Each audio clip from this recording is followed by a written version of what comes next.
ஓம் Sairam. கபர்டே diary. கனவு காட்சி விவரம்.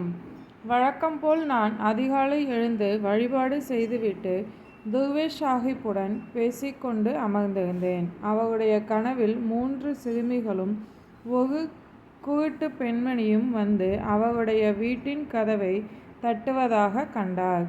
அவர்கள் யாரென்று அவர் வினவியதாகவும் அதற்கு அவர்கள் தங்களுக்கு தாங்களே கழித்து குதூகலிக்க வந்திருப்பதாகவும் கூறினார்கள்.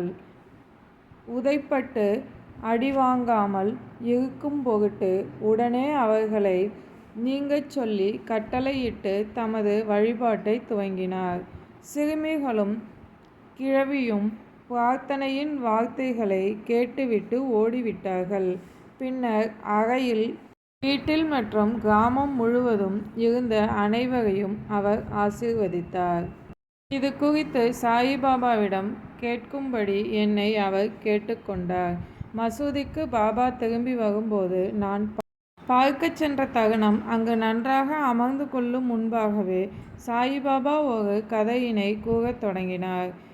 நேற்றைய இரவில் அவருடைய உடம்பின் இரகசிய பகுதிகளிலும் கைகளிலும் ஏதோ ஒன்று உதைத்தது என்றும் அதற்கு எண்ணெய் தடவிவிட்டு சுற்றித் திரிந்து காலைக்கடன் முடித்து நெருப்புக்கருகே அமர்ந்ததன் பின் உடம்பு சற்று தேவலம் என்றும் கூறினார். அவருடைய கால்களுக்கு நறுமண எண்ணெய் தடவி பிடித்துவிட்டேன்.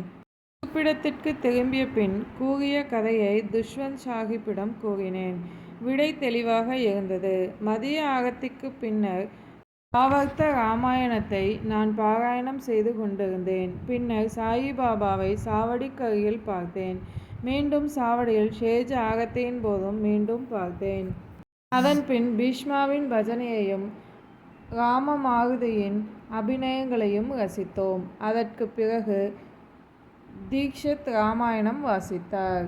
ஓம் சாய்ராம். சாயின் வார்த்தைகள் மீது நம்பிக்கை வைப்போம்.